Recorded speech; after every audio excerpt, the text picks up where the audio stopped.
Kinundina ng dalawang babaeng mambabatas ang sexual harassment na naranasan ng aktres na si Cyril Manabat matapos gumamit ng Transport Vehicle Network Service o TNVS.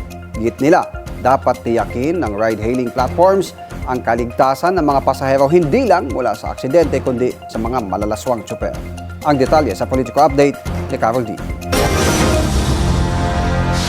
Kinalampag ng Gabriela Women's Party List ang Grab Philippines para maparusahan ang driver nitong nag-post ng litrato ng aktres na si Cyril Manabat na may malaswang komento. Sa isang pahayag, sinabi ni Congresswoman Sara Ilago na hindi katanggap-tanggap na gawing online content ang anumang uri ng pambabastos sa kababaihan. Dagdag niya, dapat ding isalang ng transport network companies o TNCs ang kanilang mga driver sa sensitivity training at anti-sexual harassment seminars para masigurong hindi nalalabag ang karapatan ng mga pasahero.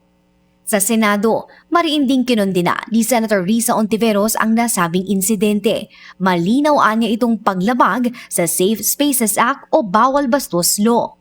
Maaari umanong managot ang driver sa gender-based online sexual harassment na may kaukulang parusa ng kulong o multa. Dagdag pa niya, hindi lisensya ang pagiging public figure para bastusin at dapat manatiling non-negotiable ang respeto. Samantala, nasa preventive suspension na ang driver na sangkot sa insidente.